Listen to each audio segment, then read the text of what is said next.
in this crazy world. God needs those he can trust. I often tell Grace Central, God can only do some things through Santita Jackson down here in this world. He can't come down. That's why he created us for his purpose.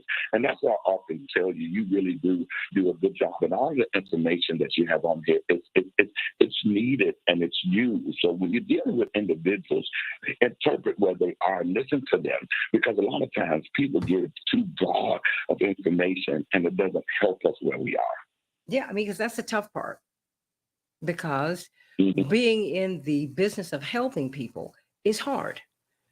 And people come at you with with all of their stuff. And you're human and you can't help but react sometimes. That's why I was asking, like, okay, how do you do that? Because it really it's not a laughing matter because people they can become physically violent. A lot of things can happen.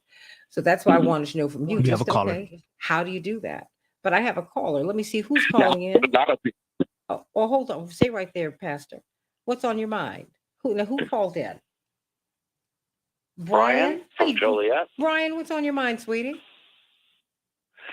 Well, first of all, good morning, Santita. Thank And you. I believe that Cornell West must be given more of a chance to speak. Absolutely. I have only heard a little bit from him, but what I've heard, I agree with 100%. And I earlier just heard snippets from Robert Kennedy Jr. Mhm. And since then I heard him in two town hall meetings. Robert Kennedy Jr., whatever he used to be, isn't the same guy. He's not going to go anywhere, unfortunately. I mean, he's kind of turned into a Republican supporter. But Are you is it sure? Dr. Cornell West? Are you sure he's Pardon? turned into a Republican? I don't think he's done that. I don't think he's done that. I think that when I think of Robert Kennedy Jr., I think of someone who, because I found him to be quite intriguing because he has seen so much. He is not your average guy. He was with his father when his father called the CIA and said, "Hey, did you kill my brother?" Then called the FBI, and there was in a fight internally with LBJ and with J. Edgar Hoover. And the man who was accused of killing his father was standing in front of him, but the fatal shot came from behind his father's head. My point in saying just these few things is that he's seen a whole lot. And he's taken that, and with all of his personal struggles, I've seen him go and then decide, okay, I'm going to become an environmental lawyer and I'm going to look at some things that are wrong within our environment and let me work on that. And has a worldwide reputation that's sterling, right? And some Well, yeah, Republicans, some Democrats like him, and on and on and on. I think that people are a little bit more nuanced politically than just this two-party thing because more and more Americans are declaring themselves independent. but I Brian, saw him, Santita, if I may, real quick. sure. I saw him on two town hall meetings, Hmm. about 2.5 hours worth of it, and he didn't bring up his environmental record once. Yeah, but He neither just did keeps talking. I saw those too, and Pardon? neither did the moderator. I mean, But, they have been focusing on his alleged anti-vax stance. He's not been an anti-vaxxer. But stay with me, oh, Brian. I mean, just stay with me. Stay with me. Let's talk a minute because I don't want to interrupt. I don't. I want to engage you. So that was not an interruption. It was in. I was just engaging you because I find it fascinating because we're not allowing Robert Kennedy and Marianne Williamson the opportunity to speak, which I think is awful. Um, I would like to hear. what about Cornell West? No, no, no. Cornell West. I think so too. And if he were a Democrat, you'd be able to have him on the Democratic stage. But because he's not, you can't have him in the debates. But he ought to be given the platform because he is a Absolutely. legitimate Yes. candidate for president. Someone for whom I have tremendous love and admiration, Cornel West. But I have a lot of admiration for Marianne Williamson and, quite frankly, for Robert Kennedy too. People who have the nerve to speak truth to power and stand up. I might not agree with them always, Brian, but I'm like, you got a lot of nerve, and I support you. I give you mad support. But stay right there. Let's talk during the break, okay? Brian? Brian from Juliet? You still there? Stay right there. Stay right there. Okay, I will. We'll be talking about the Hunter Biden plea deal that fell through. We'll be talking about the Trump indictments, the specters of indictments, and political mischief are now really getting in the center of this campaign. How is that going to work out? You tell me. 773-763. WCPT. Back with more of the Santita Jackson Show in just a moment.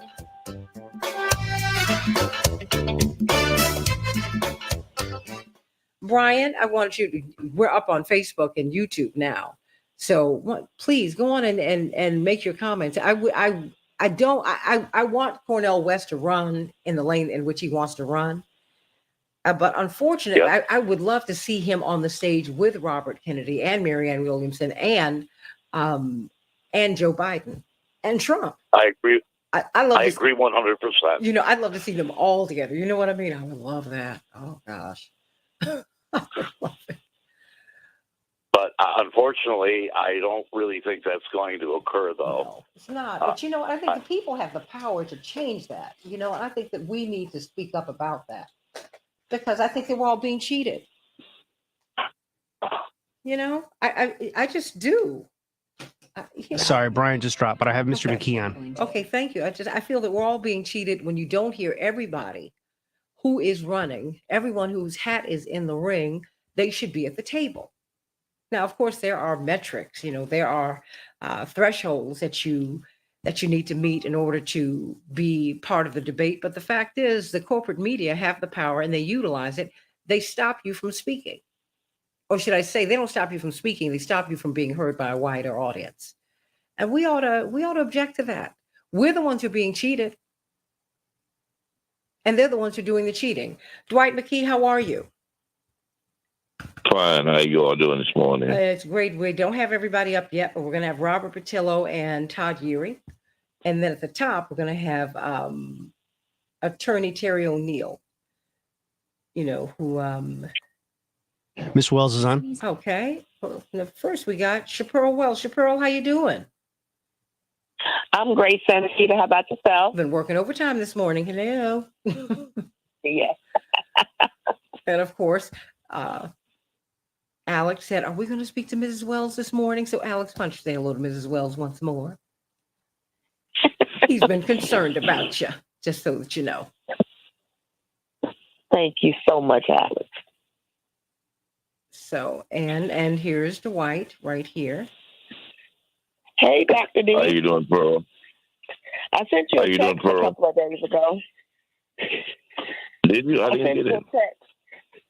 Reverend Yeary's on. Again, because we're having a book bag. Oh, yes, I did get it on your son's event. I did get that text. Yes. So make sure you share it because it's for Austin community too. Mm-hmm. Okay. Because you know we got hit pretty hard with that flood out here. You know, I need to have LaShawn Ford on there because apparently there's some assistance that's available to you all. Did you hear about that? You talking about from the Red Cross or no, that I need to reach out to him. Remind me to reach out to him, okay? Okay, I certainly will. Because I want to get him on. Yeah, so this is for FEMA, from FEMA. They're that he's talking assistance. About? Mm-hmm. They've been going house to house looking at the damage. Yeah, they are doing assessments, but President Biden has not declared the area a disaster area. So what they're doing right now, Santita, is they're going door to door to assess the properties in Austin and Cicero Bourbon area to see if they have enough damage to actually qualify for disaster relief. But FEMA, you have 30 seconds. I'll continue to call Attorney. They're not. Patillo, no luck yet. Okay, keep trying. Thanks so much. We don't have Attorney Patillo yet, but we will. Okay, stand by, please.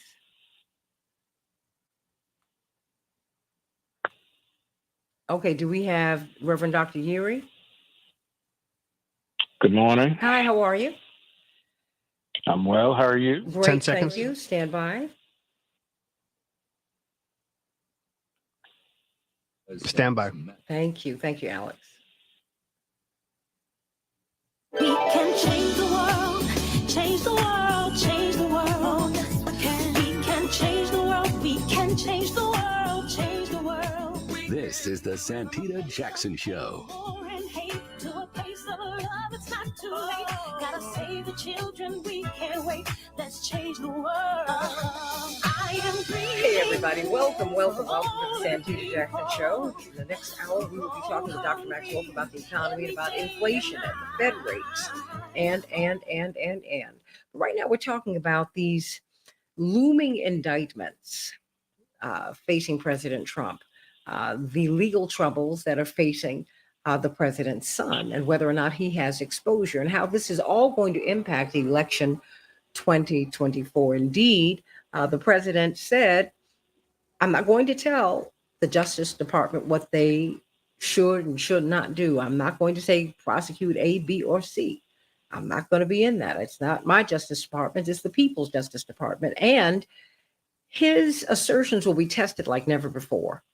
I mean, this supposed ironclad separation of law and politics. What is going to happen? I mean, and what's going to happen with Trump? And how will all of this impact? How will all of this impact election 2024? But first, we welcome back to the show, Chappelle Wells. We have missed you. And more than that, we've missed the food. Santita, I tell you, I've been up in my nose with floodwaters, but we are working it out here in Cicero, Berwyn, Austin community. So give us a call at 708-526-4546. 708-526-4546. Give us a call. We're handling all of your trunk parties. We know the kids are getting ready to go to college, so give us a call so we can handle your sweet tables as well as also your hors d'oeuvres and your celebration parties. Call us at 708-526-4546. 708-526-4546. We look forward to serving you. Thank you so much, Santita. Okay, just very quickly, how are you faring with all of this flooding? Was your kitchen disrupted? I mean, how are you doing? Well, thank God I have a remote kitchen in River Forest, so that was fine. We didn't flood over there. But we have been working out in the community in Cicero, Berwyn, Austin area, just helping residents because we have a lot of displaced residents here, Santita. We have a lot of people who don't have housing, so we're trying to find them housing, get them clothing. And so that's why we're with the Courtney Copeland Memorial Foundation, we're doing a book bag giveaway and drive to try to raise money as well as also back to school uniforms for the kids. So we're doing a lot. So we're just out here on the street just trying to help as much as we can. Well, you know what? Let's reach out to State Representative LaShawn Ford, who does such magnificent work, and some other people. And let's talk about this tomorrow, because that is a story that's not in the headlines, that people have been displaced by these floods. You would think that it's over. Ukraine makes the headlines before we do. And we have people right here in Chicago. We have people all over the country are dealing with a grid that is under pressure, that is under threat. Because of this heat, we're dealing with flooding that is happening all over the country. People have been displaced and no one's talking about it, but we're going to talk about it on the Santita Jackson Show. We'll work on that together later on today, okay? Thank you so much. Absolutely, absolutely. And how can we get in touch with your foundation so that we can help you as you help others? www. Facebook Live sounds good. Memorial.com. All right. Chappelle Wells, everybody. So let's talk about what's happening. I mean, we now have something that I don't know if we've ever seen anything like this before. You have got the leading candidate for the presidency on the Republican side, who's been indicted twice. He's looking at a third indictment. Many people feel that is going to happen. We expected some resolution to Hunter Biden's legal troubles, at least a portion of them yesterday. And yet, what should have been like a 30-minute one and done entry into the courts, it lasted more than an hour and his plea deal was thrown out. So what's going on? And will the president have exposure?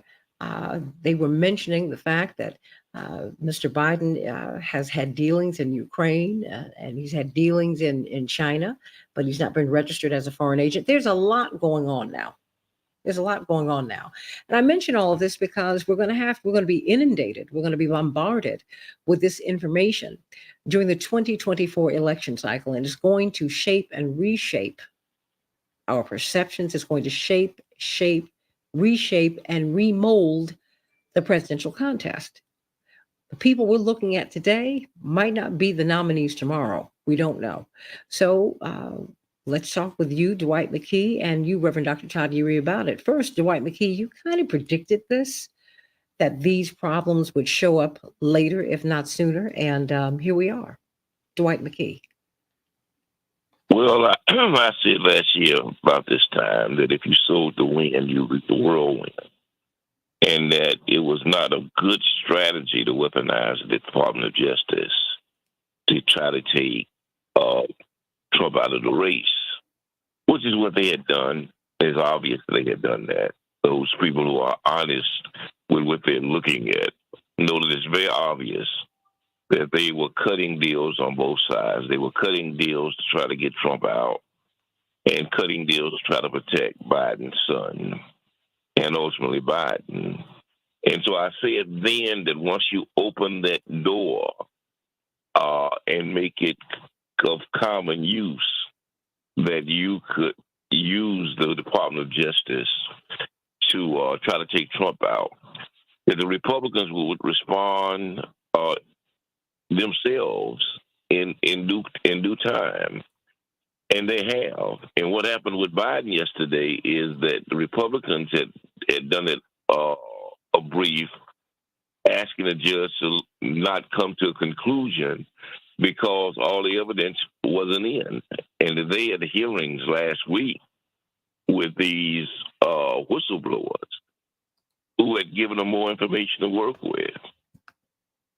And my fear is that next week when when one of Biden's partner testified in front of the Congress, in front of the in part of Congress, that it's going to open up more cans of worms, and it's going to implicate the president. And so the field may change. As you said a minute ago, those you go to the party with maybe not be the same crowd you go home with. Well, that's the nature of politics, right? Well, that's right. It's the nature of politics, because who would have thought, Dwight, as I pivot to Reverend Dr. Todd Urey, that this plea deal would just blow apart in our faces live on television yesterday? I mean, this was supposed to have been a one and done, and yet this judge had questions about the constitutionality of the plea deal. The judge had questions about, okay, now what other information is coming down the pike? And I would have been shocked if it didn't blow up, Santita. Why? I would have been shocked if it didn't blow up. Why? Because, yes, ma'am. No, I was just asking why. Why would you not? Why would you have been shocked? Oh, okay. If it would not have blown up, because once you open up the doors, which is why I said that it's a mistake to go after Trump rather than just beat him in the election to try to circumvent him being able to run at all. Then it's a new set of rules. Not everything's fair in love and war. And so it gave the Republicans a chance to put their own hearings together, to bring these whistleblowers, and then to set up an amicus brief up with the judge to say, hey, judge, before you cut this deal, look at this other evidence. And now what you have, boy, is this thing now is going to cycle out of control, because undercover, Hunter thought he had blanket immunity, and they had never agreed that. They can't agree to that constitutionally. And so he rejected the deal. And next what's going to happen is they're going to have these hearings next week with his business partner. His business partner, in my estimation, is going to testify that the president knew about these deals all the time and was a party to these deals, and the whole process is going to blow up, in my opinion, which I predicted a year ago. Reverend Dr. Todd Urey, your thoughts? And how this will shape election 2024? Well, good morning, Santita, Big Brother Dwight. I missed Chaparral, but I'm praying for Chaparral that, sometimes cooking is good therapy. Hopefully she's still listening. So let's talk about yesterday and frame it, right? The issue started out with whether or not the two sides really had the same understanding about what the agreement was, particularly as to whether or not Hunter Biden would face additional exposure from what we now know are ongoing investigations. There was some issue with that. The judge asked the parties to step away, see if they could get on the same page. They came back, and from what I understand, they did. It didn't indicate one way or the other what that, being on the same page looked like. It is at that point that the judge started raising her own questions about the agreement. Now, the one thing we never did see is what were the terms of the agreement? What were the associated facts that were going to be put on the record that would make the plea deal whole, right? You're pleading guilty not just to a crime, a technical assignment, but there's a certain set of facts that you have to admit to on the record for the judge to be able to actually enter a guilty plea or a guilty finding. So all of that kind of comes out. They've got to go back and figure it out. I quite honestly think that they will come to some sort of agreement. The question becomes, will that agreement include additional charges? That's the thing that's still hanging out there. In the meantime, you do have the former president facing another indictment and another indictment after that, albeit in state court. So you still have another federal indictment looming, something to come out soon out of Georgia that's going to really make it more an issue of time management and distraction. What will his messaging be other than the fact that they're picking on me that will go into this next election? I'm not so sure the Hunter Biden thing reaches the president in terms of impeachable offenses while he has been in office, right? We've not heard that. All we've heard is this one conversation where Hunter Biden says to somebody he's talking to on the other end of the line, my father's sitting right here and he's interested. No one's ever said that they've established that that was indeed the case or that there was ever any communication, direct or indirectly, from, at that point, the former vice president and this party that was on the other line in the calling question. So that kind of sets the framework. Here's the issue for the election. Do not chase the shiny thing. Whether or not Donald Trump gets indicted, whether or not Hunter Biden gets indicted, that's not what the election's about. The election is really about what affects people day to day. We just talked about it. Are we getting assistance when our homes are flooded? We've got a conversation with Maxwell coming up about what's going on with inflation. They raised rates again to a 22-year high on yesterday with more rate hikes to come. That affects the day-to-day reality of the entire country, right? We're not immune from the shockwaves that happen with the economic disruption. So the real question becomes, who's going to advance the conversation about our self-interest as the electorate? And how do we make sure that despite what happens at the top, who's going to speak to the agenda? What comes before who in the dictionary? And it also comes before who in politics. So we got to be, I think, real clear on what that particular issue might be. And so when we look at what's happening in the 2024 election cycle, the third thing is that we've not really talked about mainstream Republicans being eerily silent on what's going on with the former president, who you've heard come to his defense were really what we would call the rabble-rousers, those who are of the old guard of the Republican Party. These are the kids that keep disrupting dinner. And so they've been, interestingly, neutral. You haven't heard much from Mitch, and certainly there are concerns about his health after the incident on yesterday. He has not leaned in one way or the other about what's going to be said about the former president because the party is tearing apart at the seams. You have more of the institutionalist Republican Party trying to make sure that the radical right doesn't come and pull them so far right that they can't get back to the center in an election. And so you have a food fight on one side, you've got a distraction on the other side, and the people are stuck in the middle. Well, you know, Angela says this. Let me give you this, and I want you all to speak to this. Angela Byrne says, can we compare Hunter Biden with Donald Trump? I think not. Her emphasis. I don't think Hunter Biden had anything to do with allowing millions to die in a pandemic. We all know all of the other crimes 45 did. Dwight, Reverend Dr. Erie? There's another dimension to this that people don't quite get yet. Is that is the implication that Hunter Biden and President Biden got paid by the Ukrainians, and that it affected their commitment to the war.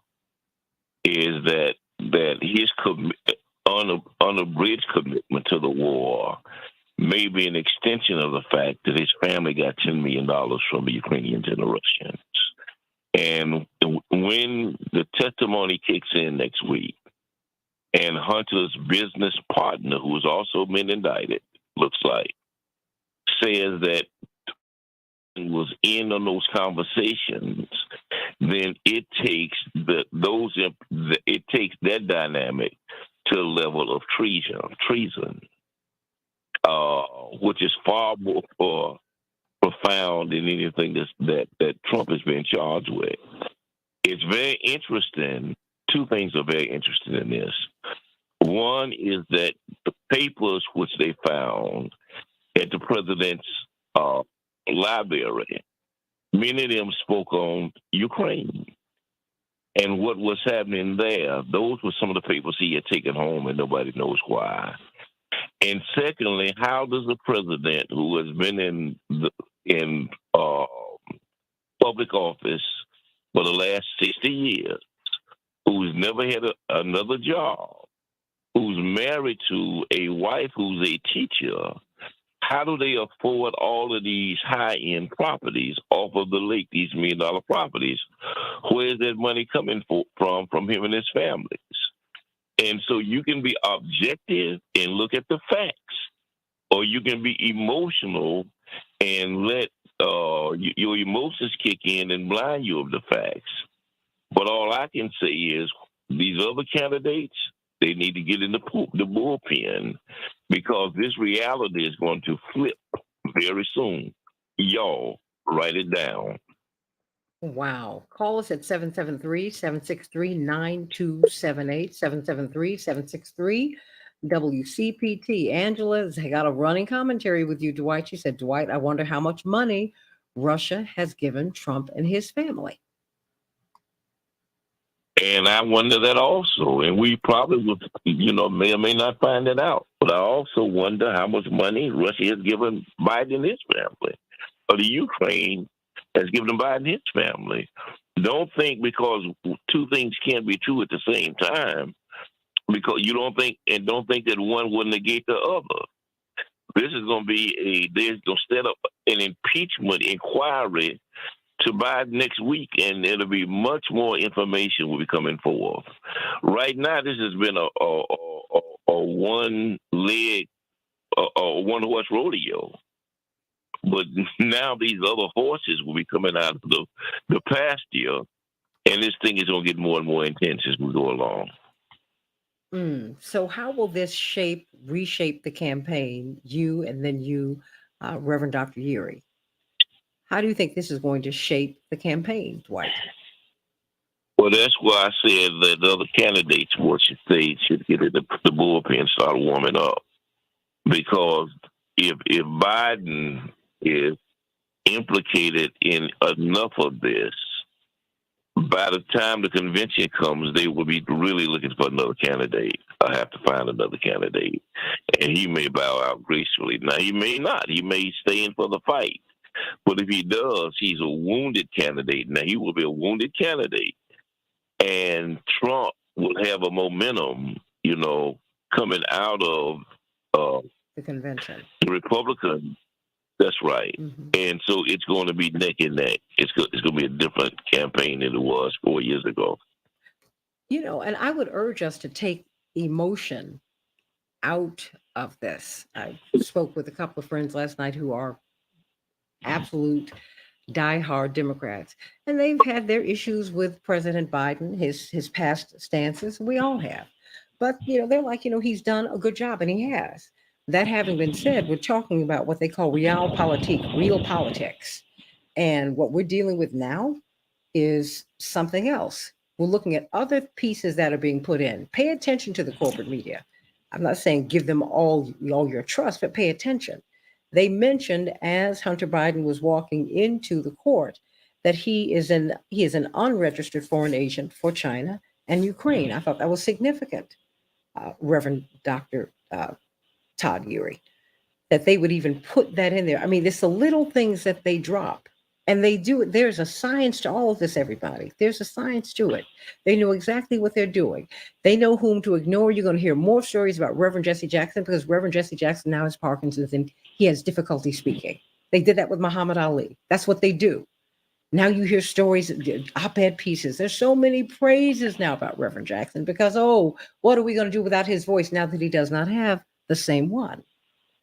You have a caller. So, it's something that we need to really pay attention to. So I want you to call me at 773-763-9278. Ron from Michigan, what's on your mind?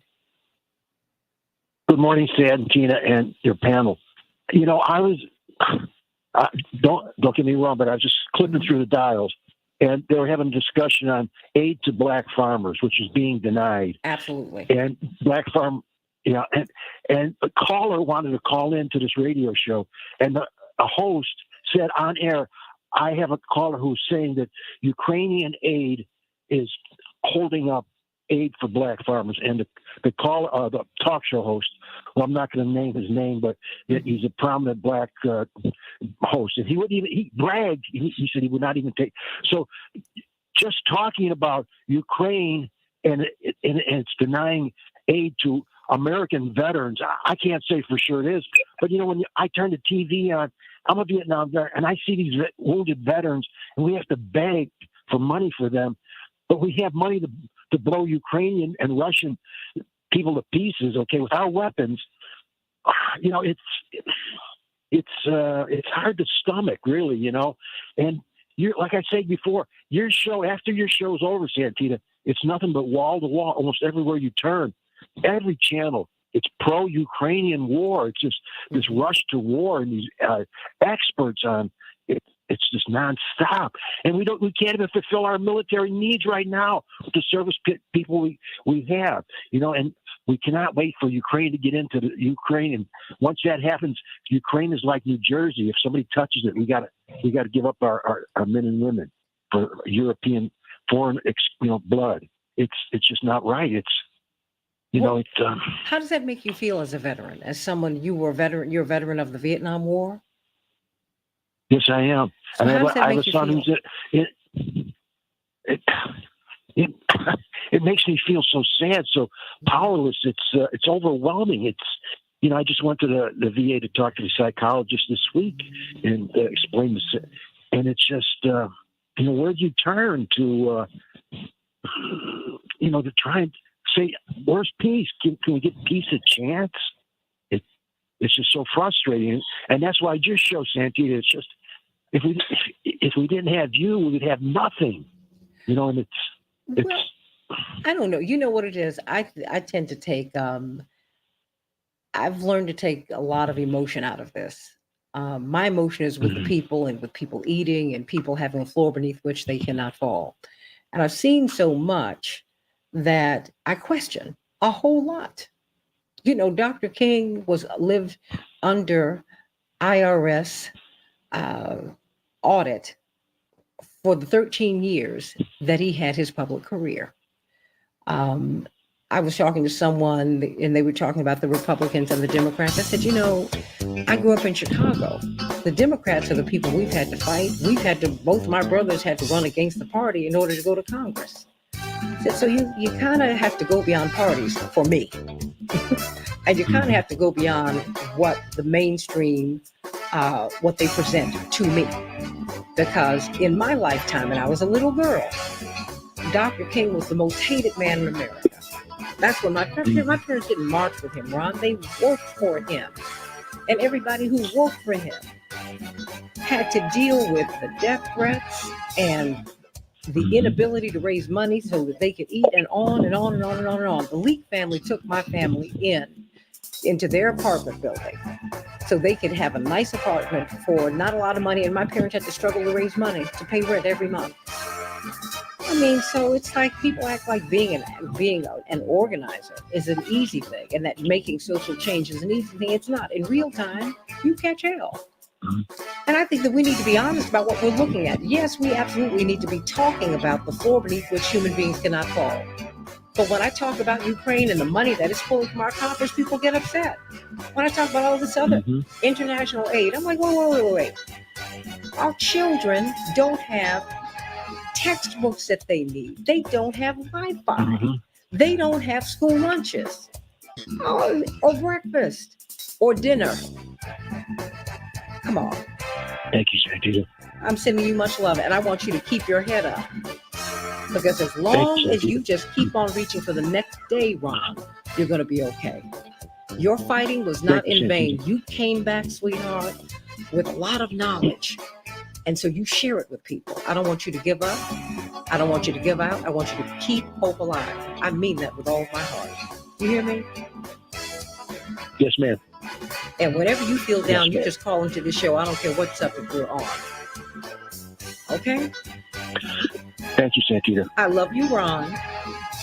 Love you too. All God right, bless sweet. you. God bless you. Back with more of the Santita Jackson Show in just a minute. Ooh, Dwight, you got people lit up today. Ow. Don't blame me. Max coming on at the top I'm of the the hour. weatherman. No, he's coming out at the bottom. You stay right there. I'm the weatherman. I'm just telling you what the temperature is. Okay, Martha Wash. Don't blame me because it's hot. Okay, Martha and Isola. Don't blame me because it's hot outside. It's rain and truth. Hallelujah. It's rain and truth. What you say? Don't blame me. I'm the weatherman. I'm not the cloud. Oh, man. Yuri, I'm the weatherman. I'm not the cloud. I hear you. Oh, boy. Oh, man. Remember, weather forecasting is about possibility and probability. But what it's really about is what's going to be your response once you have the information that allows you to make an informed decision. It's up to you to bring your umbrella. That's your call. That's it. That's absolutely right.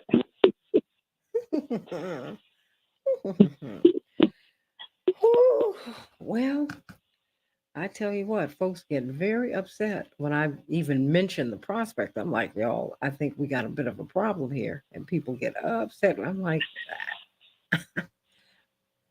it ain't me. Well, I tried to tell them a couple of months ago that their negotiation was going to bust open. I told you that wasn't going to work. That wasn't going to fly. But what Nobody believed me then. Well, what did you see?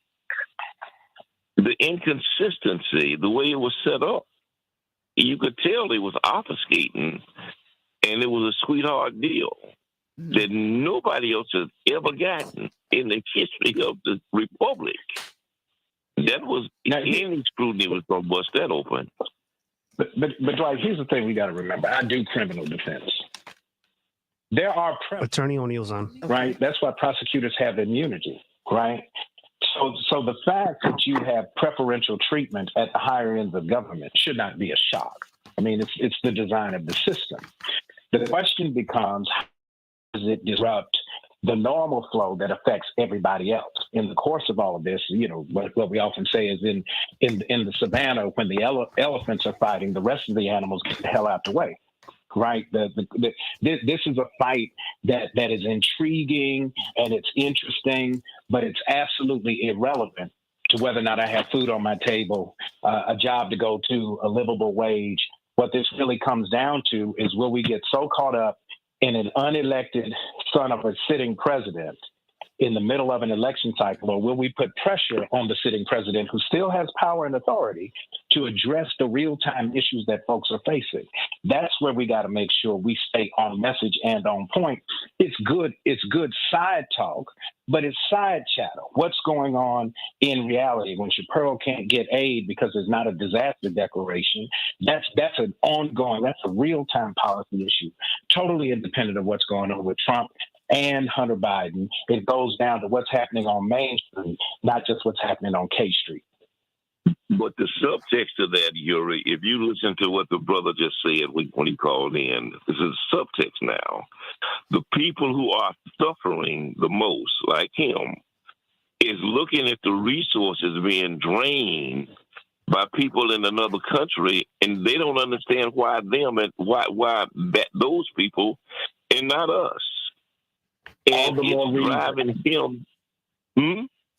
All the more reason that he and those that are affected, veterans and others who are questioning this kind of endless flow of money to the Ukrainian war that has some issue that the government feels like they're behind. At the end of the day, there's also got to be the pressure. That's why we've got to keep up the pressure of what's going on. We just can't say, don't do that. We have to be able to say, this is what you must do. And we would prefer you not do that, but we're not going to let you abandon this. And all I'm saying, Yuri, is that if this investigation gives enough evidence that the reason Ukraine has been able to drain all of these resources is because there's been some inside deal between the Ukrainians and the Biden family, the father is making these decisions, then that's when it becomes political espionage. That's when it looks like it is. It is. But no, I'm not arguing that it's not political. But what I am saying is that in the context of political, it's not the thing that should control the day. When we start figuring out who's going to be president, who's going to speak to the rest of the agenda, not just what seems to be the overwhelming part of the agenda. That's what we've got to make sure that the people's voice does not get controlled by a narrative that's imposed by us as opposed to a narrative that is created by us. All right, you're right. But the problem is, when Reverend was about to lead a huge march on Tallahassee to try and save our votes in 2001, up jumps a story about him and a child that he had out of wedlock that was being handled privately. And that dominated the headlines for a year. For a year. Now the girl is grown.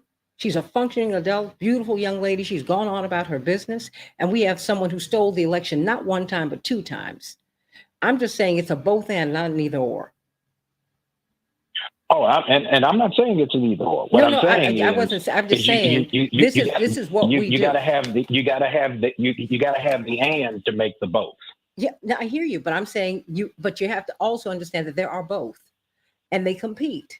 Not arguing with that. Yeah. But the only reason they compete is because, as you point out with corporate media, they impose a claim and a narrative that blocks everything else out and leaves then the voices of the people who want to understand, how am I going to make ends meet?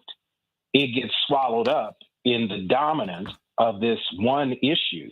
30 seconds. Of all other issues that must remain present in our mind. But we don't care about that. I mean, look, the Kardashians are the most famous people in America, and they're not famous for much of anything. That's what we have devolved into that. And that's the tragedy. That's the American tragedy. We want entertainment and not art. Crazy. Terry O'Neill, how you doing? Terry walked into this. Good morning. How are you? Stand by. We're going to go for it. We're coming in. Yeah. Yep. We can change the world, change the world, change the world. We can change the world, we can change the world, change the world. This is the Santita Jackson Show. War and hate to a place of love, it's not too late. Gotta save the children, we can't wait. Let's change the world. Boy, oh boy, have we been talking on the Santita Jackson Show YouTube channel. I'm coming to you from WCPT 820, the nation's largest progressive talk radio station, and AM 950 radio, the voice of progressive Minnesota. Let's talk about election 2024. Of course, we're going to be talking with Dr. Max Wolf at the bottom of the hour about inflation, the inflation rates. The Fed are lifting their rates higher than ever before. How will that impact you?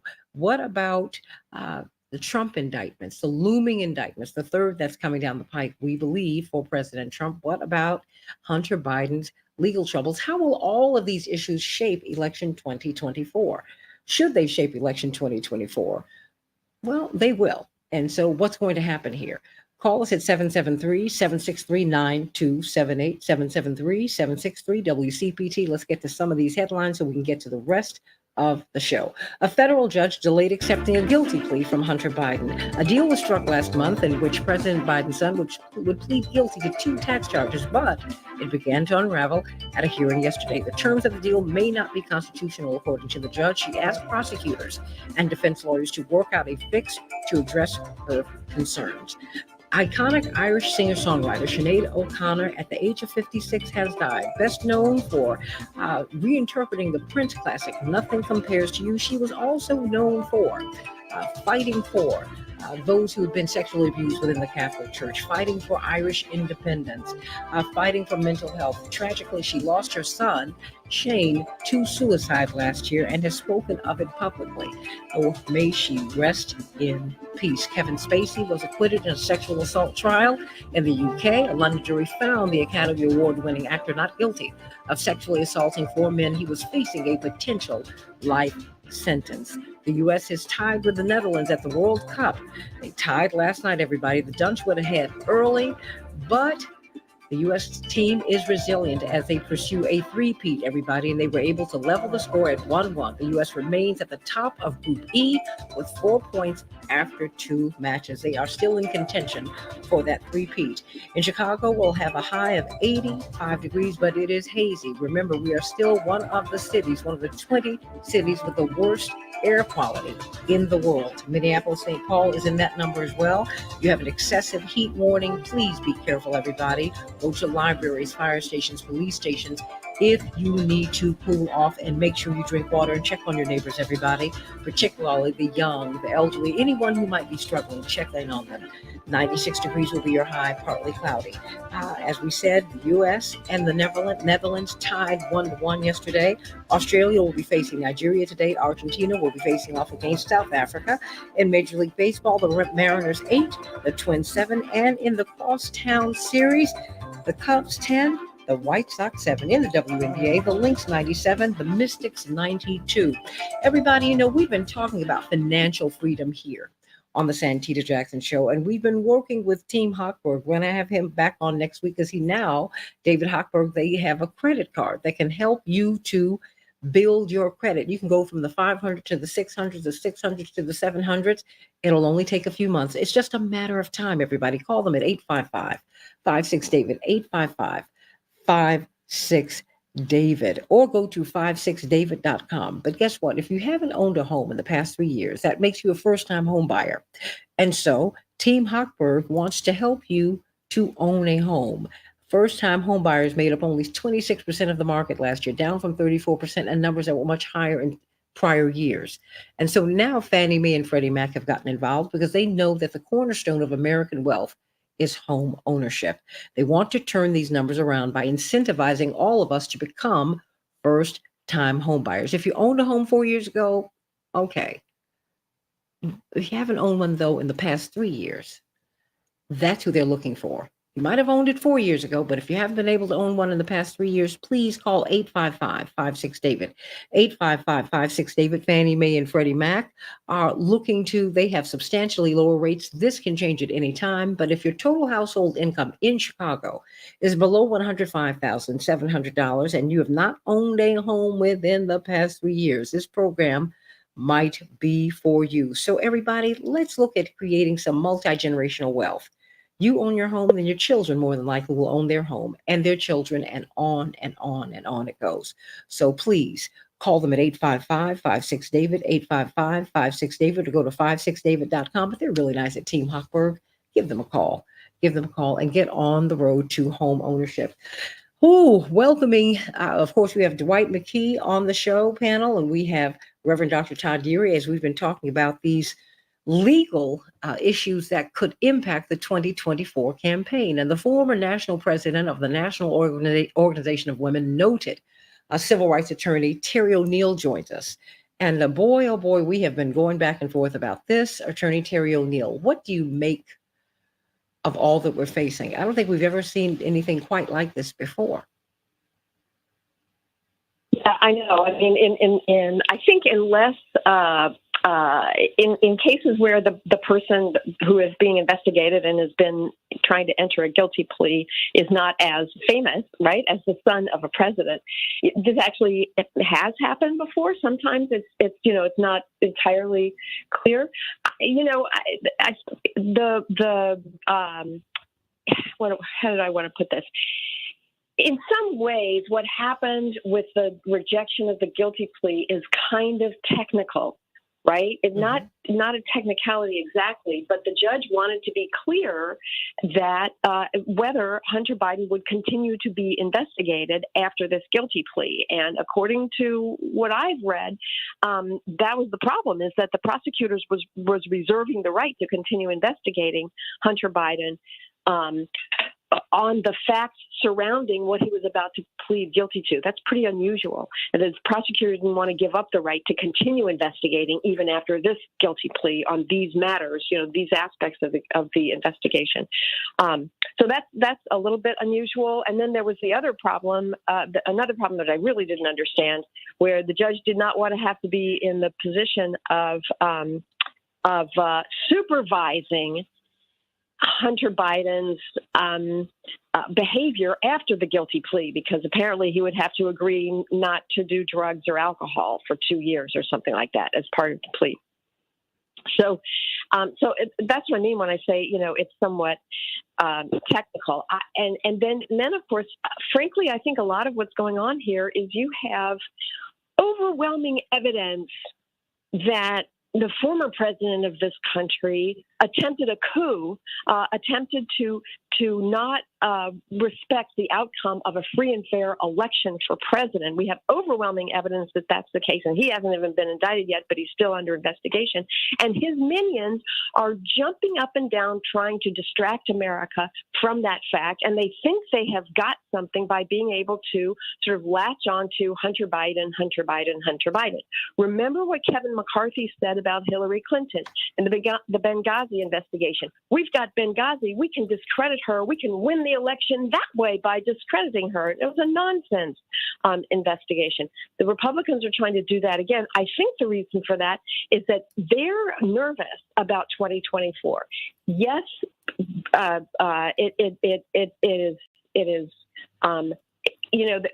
it's very.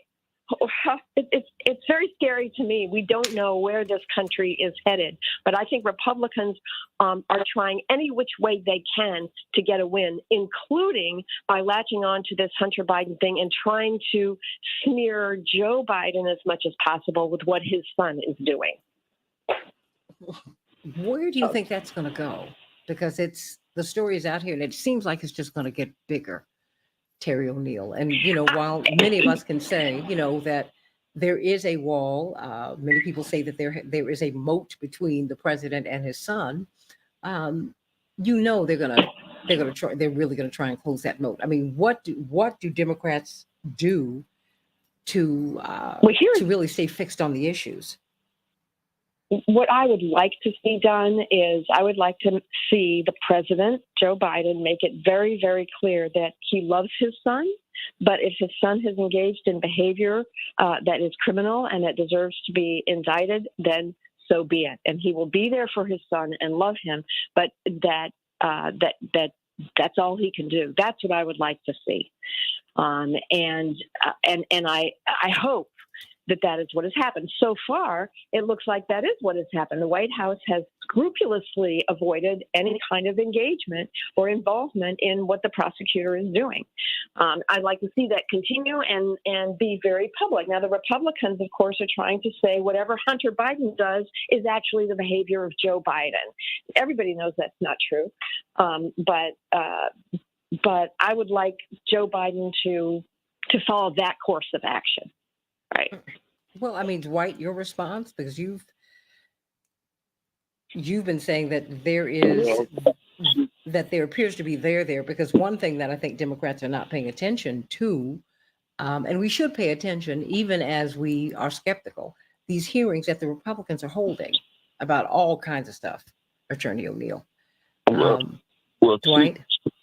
She used Hillary as an example. And for the record, the last time Hillary was at the White House, she was packing, which means that their plan worked on Benghazi. She didn't win. She lost the election because they were able to smear her. And she was a front runner at the time. And all I'm saying is that reality can reattach itself to the Biden campaign. That if they can implicate his family and he in enough of this mess, whether it's real or not real, that it's going to factor those people who have already mixed emotions about who they're going to vote for. It may tilt the election toward Trump. He's already only at 40, 41, 42% as a sitting president. So he's already against the ropes. And Trump is running pretty much neck and neck with him. And 40, 45% of all of the eligible voters are undecided or have not committed.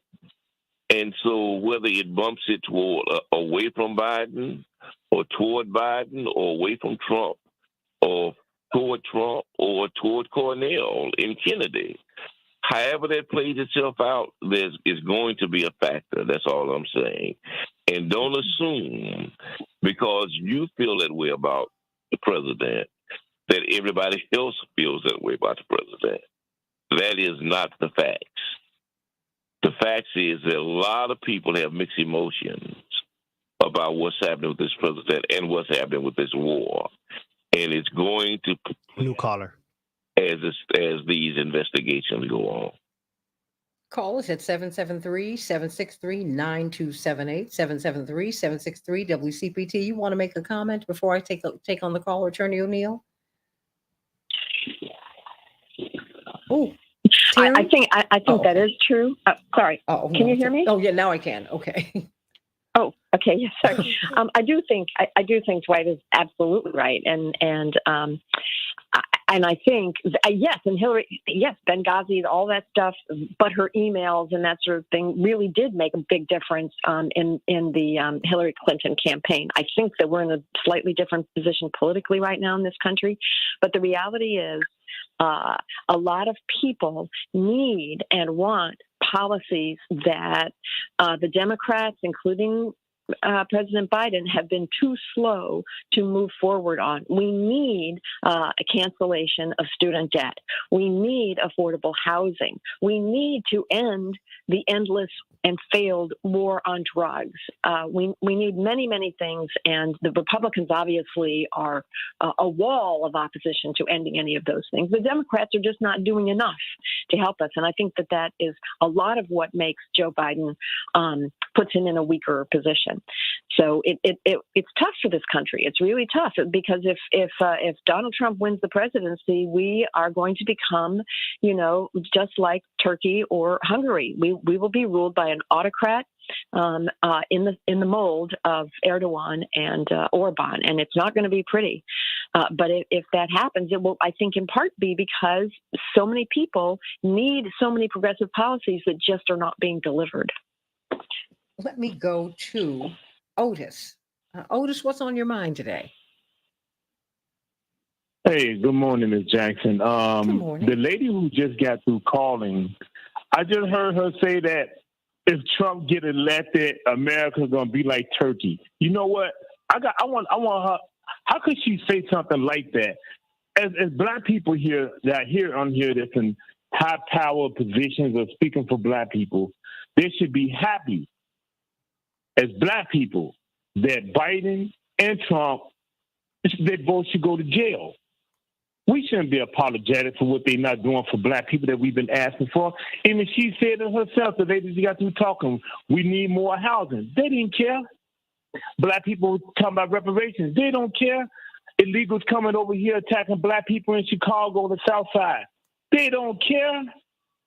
So Black people just need to come together. Those people, these older Black people that have been in there for a long time, older than me, know about the 60s, know about how they got cheated out of things that Black people wanted, that we still talking about the same things that we talking about back then. And now they sitting up here with talking about, some lady said, I just hope Joe Biden just say, I love my son. Why even say something like that? Just say that black people need to just go somewhere. These leaders, and these older black people need to go somewhere and come up with a contract solution or some kind of paperwork and saying, this is what we want. You want us to stay in the Democrat Party, this or the Republicans, this is what we want. Too much stuff is happening out here to black people. Every other race it is in this country, they had their own communities built up, and black people, for some reason, with so many black so-called leaders that speak for us, and the ones that got the money, they're not building communities like other races are doing, and that's why they're dominating us, and part of this is our fault. Thank you. I'm done. Okay, Otis has spoken. So, Reverend Dr. Yeary, Dwight McKee, and Attorney O'Neill, what have you heard? What did you hear from Otis? You hear a lot of frustration, and there have been a good many stories about the frustration of the black voter with a good many things. You know, the backbone of the Democratic Party is the black vote and the black voter. And yet, you know, the deliveries are not what black people have wanted. And you see it in the polls. You see it in the under enthusiasm. So why don't we start with you, Dwight? I wouldn't say it any different. And these callers, this is what I'm saying, is representative of the mindset of many of the citizens in the country. Is there's a frustration because they feel like the Democrats nor the Republicans have delivered for them at any level. And so if the argument is what Trump may do to us as opposed to what the Democrats have not done for us, I mean, that's not a great motivation argument for anybody to be involved in the campaign. I think they're still going to start looking for other candidates. And the frustration is real. And again, I'm not the weather. I'm the weatherman, not the new caller. I'm just telling you what I'm seeing and what I'm hearing out here with the people. And I do believe that once these hearings happen on Biden's side, again, it's going to affect the perception of who he is and what his motivation has been for this war. And that's going to also tilt the campaign. Let me go to Robert. People talk about Trump. Yes. Real quickly, people talk about Trump like he had never been a president. He's already been elected president. This is the second time. But the people already elected him president, so there is some belief from the many Americans in him already. Let me go to Robert. Robert, what's on your mind, sweetie? I wanted to second what the last caller said. And because one of the things that I've told liberals that I've talked to for a long time is that the two-party system are just opposite sides of the same coin, because it is utter nonsense that we sit around and talk about, for example, with the previous caller said about our war on drugs. We keep these things up even though we absolutely know they're failures. We don't think about things like, student debt, how that's strangling the people that do everything, how we struggle with just the simplest things, that housing is a right. That's telling you, that should tell all liberals and progressive, this national political party called the Democratic Party is hustling us. They're no different than the Republican Party. They just got a slightly different pitch. But when it comes down to what they actually produce and will stand up with passion and say, that's how you measure somebody. You measure who your friends are in a crisis. And we've seen two major crises, a pandemic, the rise of white supremacy, and what does the government do in general, and the Democratic Party in particular? They barely say anything. They're not out there. They're not out there with their voices loud and proud and saying, this is wrong. This is wrong. We negotiate people having food. This is ridiculous. Food should be a right, a simple right. Housing should be a right, a simple right. That's everything that everybody needs and anybody can agree on. That's what's wrong with the Democratic Party. And the people out there, the people that are voting, they need to get into the face of their local representatives that say they're Democrats and they believe in all these things and call them out. You have to start confronting these people. Well, very quickly, do you think that the Republicans should be called out? It's their country, too.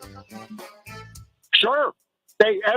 What's happening is the two-party system is playing divide and conquer. That's all they're doing. And when I talk to right-wingers and I say, we're all in the same boat. We're struggling to get enough money to pay for a house, to pay for our food, to pay for our health care. You talk to a right-winger, I say that, they're like shocked. They go, wait a minute. They can't figure it out, what I'm saying. Look, Robert, you get no fight from me because I agree. We're being played. We're being played here. And we need, I think, I don't care where you are. I don't care if you're a registered Republican, Democrat, or you're outside the party or in between. You ought to push all representatives because when someone is elected to the presidency, I think you need to get out of your party. Yeah, that's right. I don't want a Democrat. I don't want a Republican. I want a president. I want a representative. I want someone who's going to represent the interests of the people. That's what we need. We need that. We need that. We need to get these corporations out of our politics. All of that. You know, Terry O'Neill, Reverend Dr. Yuri, Dwight McKee, I want you to speak to what you just heard on the other side of the break as we bring on Dr. Wolf so he can talk to us about this economy. What? Oh, there's so much that's going on. Call us at 773-763-9278. And I hope that you'll meet us at Rainbow Push on Saturday at 10 a.m. at 930 East 50th Street so we can talk about these issues and more. Back with more of the Santita Jackson Show in just a minute. You all have got everybody fired up today. Terry O'Neill, Dwight McKee, and Reverend Dr. Todd Yuri. I think I'm going to crawl away from here. I'm going to let y'all have this.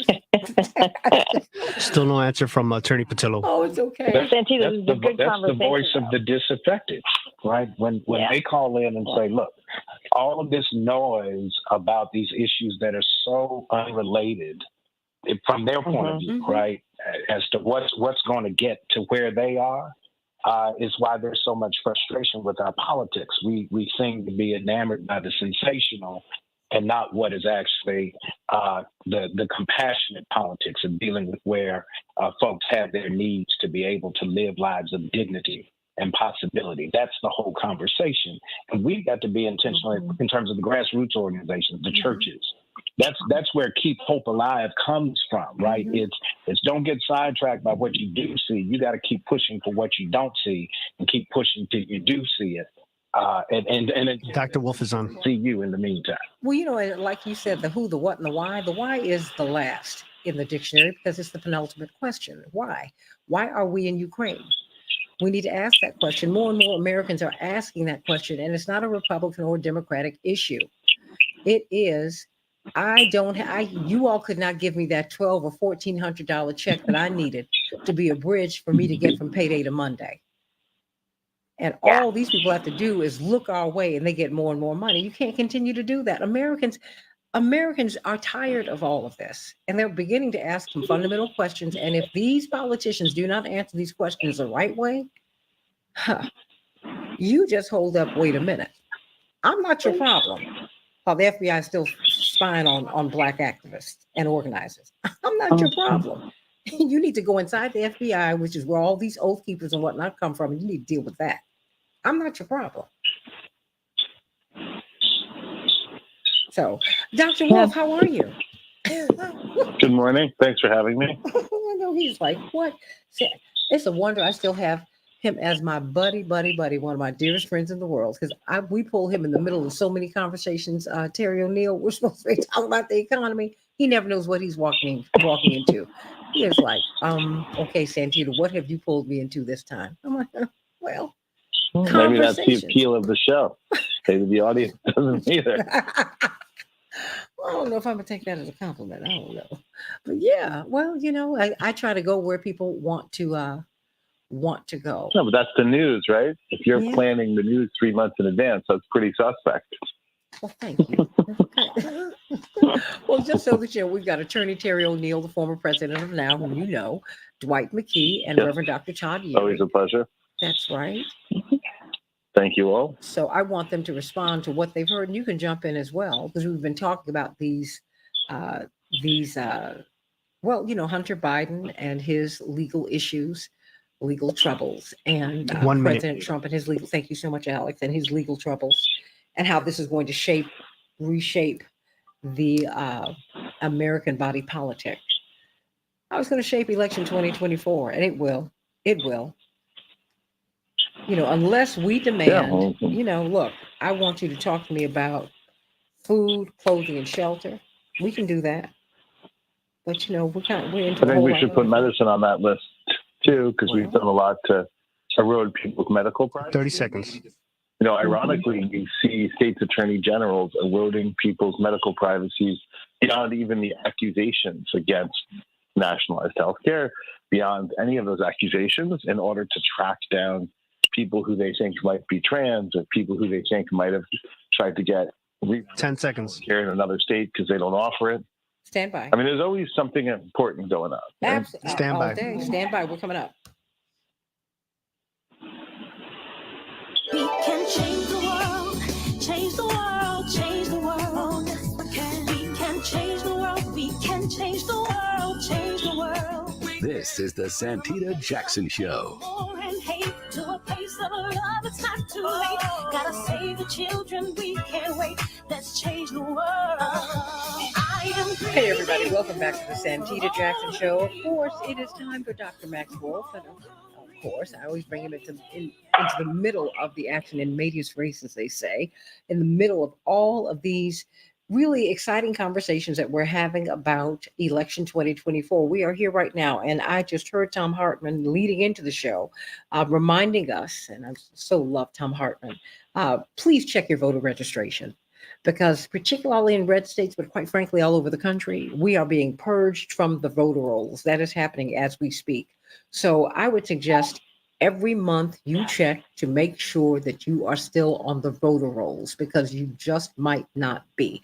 And you need to make that a daily thing leading up to the election, because it could happen. You could be purged from the voter rolls. So please check your voter registration. And if you have a high school senior or someone who will be 18 by this year or by next year, please get them registered to vote. They need to, I don't care what party they register under. I really don't care. I want you to be a part of the Republic, though. The Republic only works when we get in here and vote, when we vote. Attorney Terry O'Neill, former national president of the National Organization of Women, I've had so much admiration for her, because one of the driving forces in her presidency was intersectionality. She said, we're not going to win unless we win together. So she pulled people together across racial and religious and gender lines and all lines. And I have so much admiration for her. So she is still a great leader of mine today. Reverend Dr. Todd Yeary, part of the national leadership team at Rainbow Push, and of course, the senior pastor of the iconic Douglas Memorial Community Church, and Dwight McKee, Dr. D, lovingly brilliant social scientist, sociologist, dean of the MAFA Redemption Project here in Chicago. And so, and of course, Dr. Max Wolf. We've heard a lot of people who have been talking about just really where we find ourselves in election 24 as we move into this conversation, as we talk about the economy, which is the bread and butter pocketbook issues are driving people to the vote. Where do you think all of the legal challenges that are facing Hunter Biden and perhaps the president and President Trump, what do you think? How do you think that's going to shape the election, Dr. Wolf? So thanks for having me. I think that it's just a tableau on which people paint whatever they want. So we've had a major party attribute everything from bad weather to, well, non-existent global warming to anything else to Hunter Biden's misplaced notebook computer or the hard drive from that computer, which was handled by a person who just admitted to lying under oath, which no one cares about. So look, obviously the president has some kids, and one of those kids had a hard spell in his life, right? And I think it depends on who you are, right? Seeing some of those inappropriately released exchanges between father and son increased my opinion of the president by thinking, okay, he's struggling to be compassionate to a kid in trouble. And if you have kids, you hope they don't get in trouble and you suffer when they do. And I think that's an experience a lot of people can relate to. My guess would be most of the people harshly judging him have kids who are in trouble, were in trouble when they were kids, are sitting next to a kid in trouble, and most of them are probably doing a less good job than he did. So I don't know that much is the issue here, right? I think it's just going to be this sort of they're so evil all the time, which is exciting. It's good clickbait, and both parties do it. And so we're going to get this sort of I can't believe they fill in the blank news cycle, because I think people know that depending, and we don't know for sure, but depending on who both parties end up nominating, there'll probably be a lot more people voting against the other guy. And the turnout will be exciting to vote against the other guy as much as it is to vote for your guy or your girl. So, yeah, I assume that we're going to see a ton of this sort of evil hand unseen behind the scenes. And we're going to see AI writing malicious messages at massive scale, untampered with, on platforms that will largely look the other way for money, right? And I think we'll see the Russians really push into this election hardcore more than they had before to try to get their Republican friends reelected. So we're going to have a state actor here. I want everyone on the panel to react as we pivot into the economy. Attorney O'Neill, he struck a chord in you. You know, yes, that does strike a chord with me. Frankly, I think that, how do I put this? Many white voters are looking for any excuse they can come up with to vote for Donald Trump. They don't like him much. They see him being indicted. They see the overwhelming evidence that he attempted a coup in this country, but they are fundamentally racist, and they don't want a Democrat in the White House, because as much as I think the Democrats have not done nearly enough for basic housing and transportation and ending the war on drugs and racial justice, not nearly enough. Many of the white people, my white relatives, think that anything that helps people of color is too much. And so what they're doing, so what the Republicans are doing, is trying to give white voters any and every excuse they can come up with to vote for Trump. You know, back in 2016, well, it was the economy. No, subsequent studies have shown that white people voted for Trump on race, not on economic matters, on race. It's the same thing I think that's happening in 2024. And this Hunter Biden thing is just one more sort of arrow in the quiver, if you will. It's trying to give white voters who want to vote racist as many reasons as possible as they can. And that's what's going on here. And, you know, the problem is that those of us who are progressive, yes, we do get demoralized because the Democrats aren't doing enough for our issues. So it's a real problem. Reverend Dr. Urey? Did he leave? Okay, well, Dwight McKee, your response. Oh, I totally agree with Miss Terry. Is that I think that a lot of white people is looking for a pretext to vote for Trump. And at the heart of it is a certain level of racism. And again, it worries me because we're giving them so much to work with by our policies, by perpetuating this war, and by the behavior of the presidential family. And so I think that, those who feel worried need to be worried, because at this present rate, it's going to be neck and neck. And I think that whether we come to the conclusion that Biden is the best candidate by next year is yet to be seen. And that's why I keep saying that I'm hoping that the other candidates are warming up in the bullpen, because, again, those who we came to the party with may not be the ones we leave the party with. Whew, that's a whole lot. Dr. Wolf, where does the economy come in on this? Because most people, we tend to act up and act out when our money's funny. That's when all the honey dries up. And Americans are hurting. They are.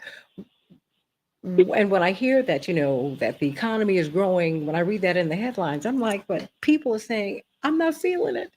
When the Fed's rates are higher than they've ever been, like, when am I going to get a break? Talk to us. Yeah, so I think the economy is a tough thing, right? It's a little bit like the racial situation. It might depend on who you are, right? How you see that, where you fit into it. So, look, a lot of people have been now completely and formally left behind. So part of what's happening is we're celebrating the economy because we've removed a lot of the people who aren't doing well from the count, right? This is like one of those sort of meetings at a fundraiser that leaks where the candidate says, hey, we're all doing great. You look around the room, probably most of the people in the room are doing great, but they may or may not speak to a common opinion, a common situation, right? They may speak to a specific situation. So I think a lot of the interest rate policy is designed to make sure that you don't have spiraling wage upward pressure from the general public. This is, of course, not great. Controlling wage growth is not a priority for the 70% of Americans who live off their wages. They would like to see wage spiral out of control. That's otherwise known as you make more money. That doesn't sound so terrifying to most people. Like, how about the ultimate nightmare? New caller, Reverend Yuri's not on. For the same job. Like, that's you're not going to go see that horror movie, right? But for some people, it is a horror movie. And those are probably the people who the news considers themselves more likely speaking to, and the authorities are more beholden to, right? So I think it depends a little bit on whose economy.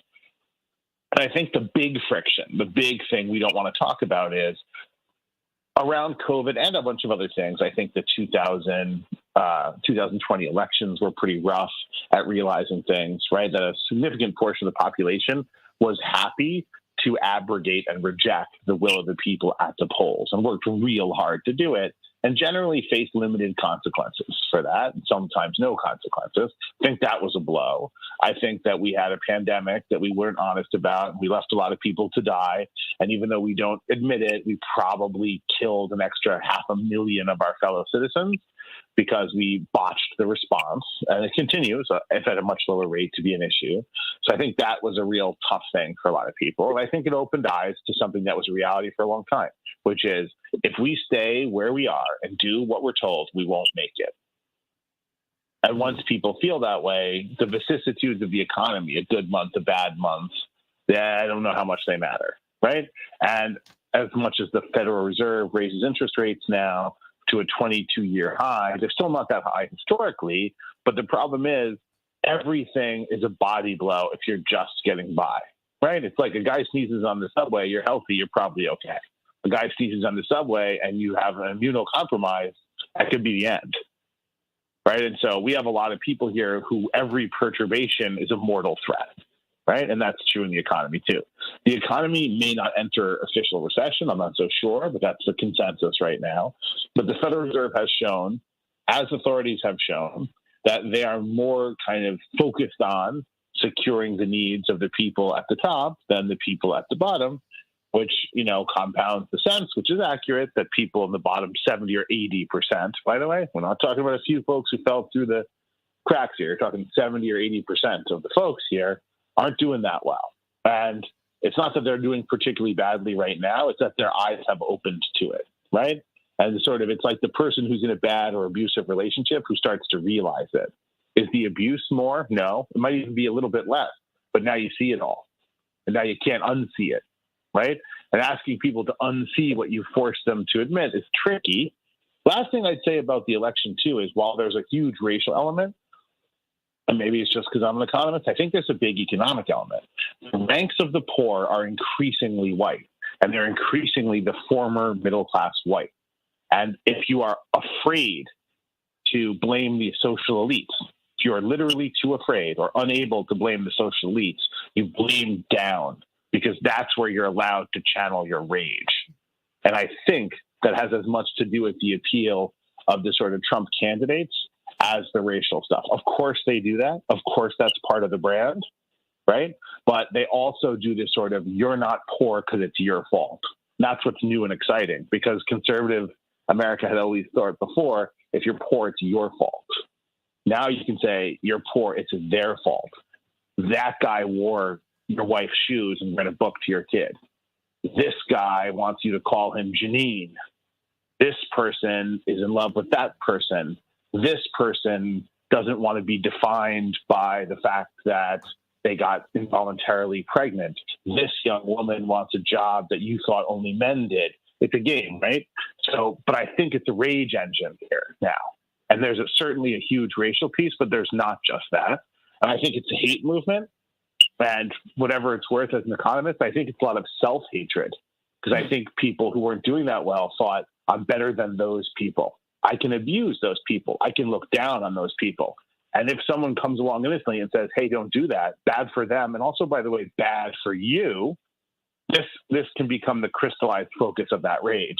And a lot of money and a lot of time is designed to focus your rage there. That's where we are. Ted, what's on your mind today? Well, everything he just said is wrong, okay? Ask not what your country can do for you. Ask what you can do for your country. Quit being needy babies. Just because President Biden hasn't yet gotten to your special needs doesn't mean he's not worthy of your support. Wherever you got the 70% of people aren't doing well, but what are you making up? That's crazy. Listen, you guys you're getting unlistenable. Who said 70%, Ted? Baby. You're fringe needy baby. No, but no one said 70%. No one said, no one put in. No, that did not happen. I'm glad you think I look so young, though. I'm rarely compared to a baby these days, but I do have new skin cream. Needy baby. Why do no? Now let me ask you this, but Ted, let me let me ask you this. For whatever it's worth. Okay, yeah, well, please go on. Yeah, so my point was that 70% of Americans live off wage income, which, I mean, if it's wrong, it's the same wrong thing that every statistical analysis has suggested for 80 years. So I don't know, sometimes there's mistakes, but it wasn't that people aren't doing well. But a lot of people aren't as affluent as they want to be or hope to be. I didn't blame the president. Not. I don't, right? Blame the president. At no point in my conversation did I. I voted for the president. I'll vote for him again. And actually, even on this show, which thanks for being a listener to, I'm often somewhat defensive of them. And I do agree with you that if you really get angry at people who don't give you everything you want, you often end up angry at everyone. And it's kind of hard to do things together if you're angry at everyone in the together boat with you. So I actually agree with you on that, sir. But I also think it's kind of a tough thing. And I'm not saying I'm good at it. It's always tricky. You have to balance saying, thank you so much for working hard to do some good things. Like, for instance, I think the fight to do student loan forgiveness was risky. It was courageous. And everyone's made it mighty hard for this administration to do something for college kids in debt, right? And so it was a big fight. It was a good fight. You know what I think it is. Yeah. But Ted, hold on. What we do on this show is no, Ted, we deal with each other respectfully on this show. He will not overtalk you, and you will not overtalk him. And let him respond to what you said, and then you can respond to what he said. Those are the rules. Those are the rules here. Go on. Yeah. I don't think I'm disagreeing with some of Ted's observations. I think maybe I get you're upset about it. And I do feel sometimes the way you do that, hey, you know, a guy works really hard. He does what he can. And we only want to talk about what he can't do. And that can feel pretty crappy. And it's probably not inspiring, by the way, to get more of what you want from people if you're kind of always dinging them and giving them a hard time. So I do get that. I also think that if you see yourself as having value in part to bring up the undone social work, to fix the wounds that are still kind of leaking, then it's important to do that without sort of poisoning the well there. But it is also important to do that. You wouldn't want a doctor that sews up the big cuts and sends you home to get gangrene for the little one. Ted? Got your special need or you get Trump, you know? Certainly a possibility, right? Yeah, it's quite possible. So, Ted, your final point? He's off. Oh well, Ted has decided to leave us, but I mean, you can hear. Well, thanks for calling in, and I'm really glad. I'm glad that he's listening. You know, even as he disagrees with what he's hearing, I appreciate the fact that he lends us his ear, and I really hope that we will all continue to do that. And please feel free to call in and disagree. All I ask is that it be done respectfully. That is all. But Dr. Wolf, I have plenty of relatives, some of whom you know, who are less fans of mine than Ted. So it's okay. I think we all do. That sounds better than part of Thanksgiving. So yeah, I'm okay with it. I also live in Brooklyn, so it depends on which subway car you get on with who. You can get a much less nice greeting than Ted gave me. So yeah, I'm all right. You just don't know. Dwight, what did you just hear from Ted?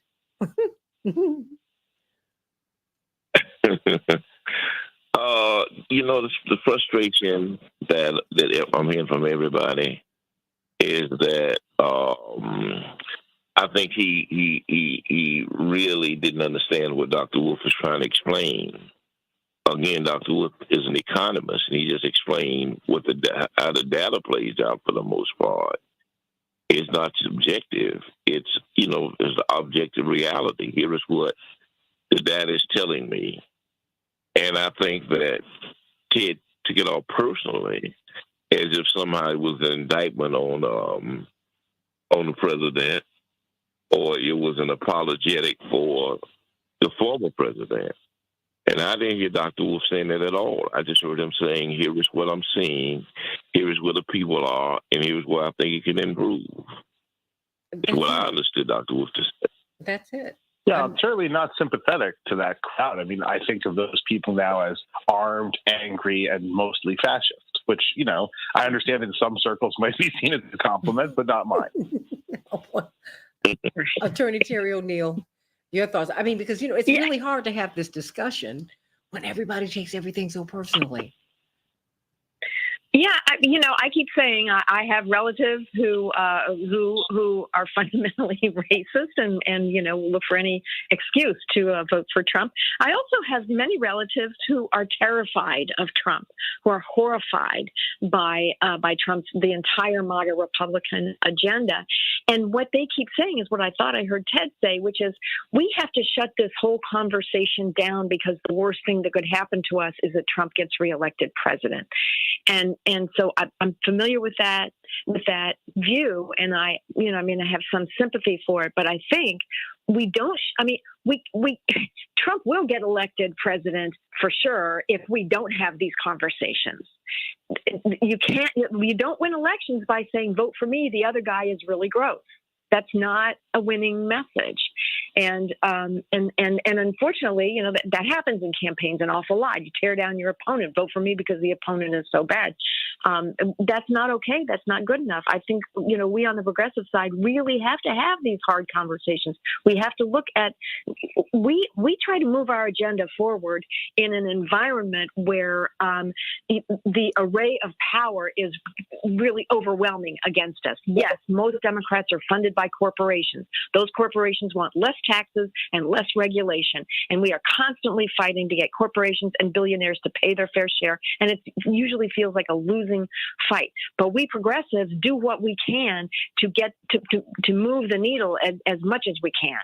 And we have to have these tough conversations, including conversations about what Joe Biden's not doing enough for us.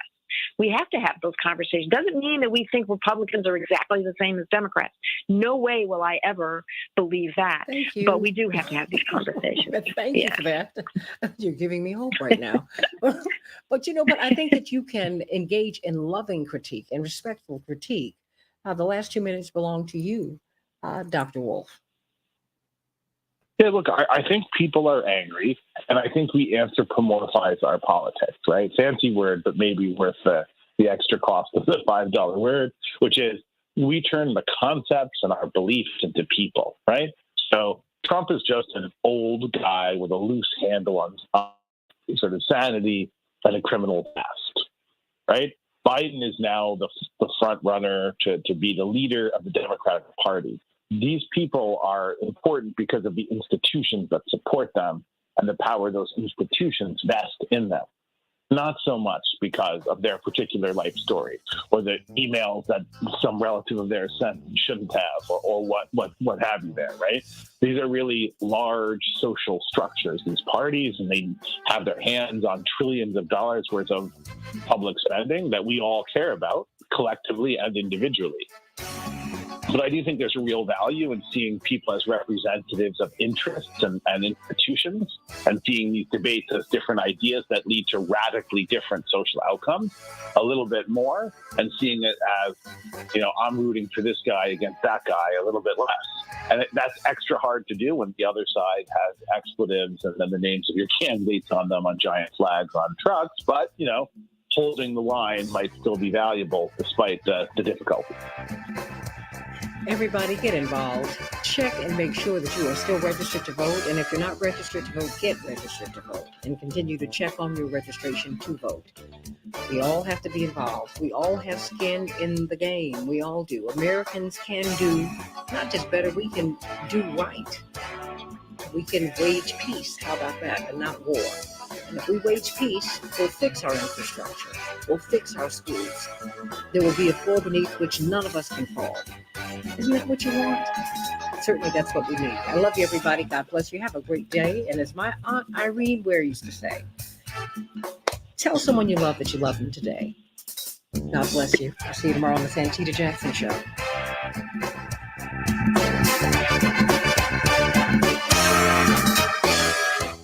Does anyone want to say anything else before we go, Dr. Wool?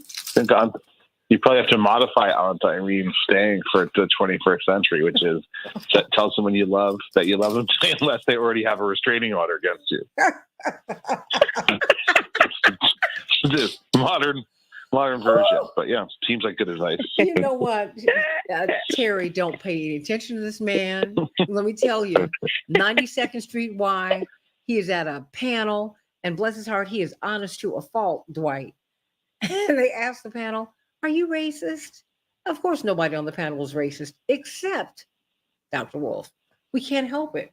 We're living in this racist. No, I dragged everyone down with me. I said, yes, I'm probably racist because I grew up in a racist society in a racist city.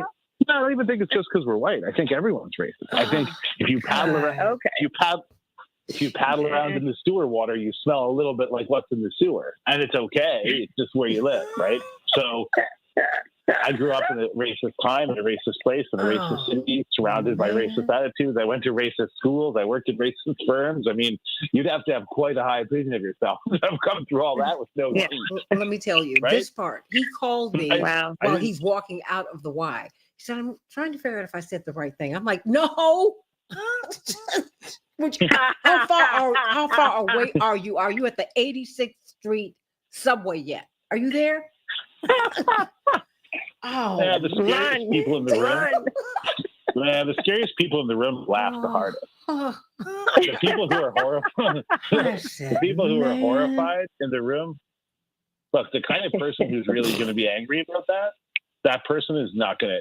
They'll be less angry than you think, probably, just because. Look, I mean, I did try to answer the question, right? You were right. No, I say it with mad love because he was absolutely right. And I think that only when we're able to answer these questions, Terry and Dwight, honestly, will we get anywhere. You have to be, I mean, look, most white people in America voted for Trump. Stop lying. Yeah. And they might be embarrassed by it. They might not want to admit it, and they're going to vote for him again. Next. Yep. Next, exactly. And next. Okay? That is not my hang up. Yeah. My hang up is not whether you're a racist or not. I want you to get out of my business. I want my HBCUs to be funded. I want my Black businesses to be funded. I want the same guarantees in Black America that the rest of America has. And then y'all go on about your business. I don't want you to drop another bomb on me like every time Black people move forward, y'all drop bombs and you jam us. Get out of my way. That's all I'm asking you to do. Okay? Because I do not live and die on a white person's opinion of me. I don't care. I really don't. If you try to take it back to the show, it's who you support, right? So if you're sitting in your house and you're racist, okay. But if you elect a racist governor, a racist mayor, a racist president, that's different, right? So the point is, what is your impact on the structure of the world is probably much more interesting to us than the content of your soul. Thank you. Right. Yeah. Yes.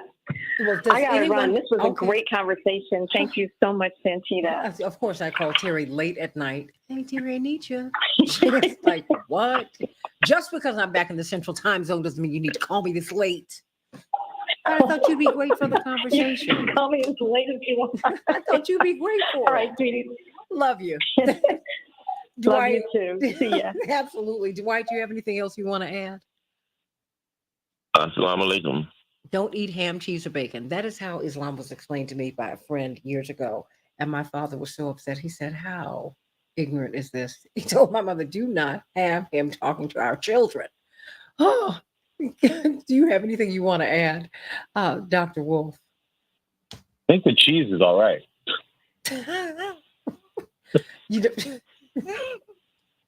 to open up a window of opportunity. Don't pay any. I'm trying to tell you all, don't pay any attention to Max Wolf. Don't. You do it, enter at your own risk. Don't. I think the world has heard you. No. Mission accomplished. No. I just love my Max. You know that. I just do. And I love all of you. And God bless you, everybody. Please have a great day. And I'll see you tomorrow, Lord willing. God bless. Bye-bye.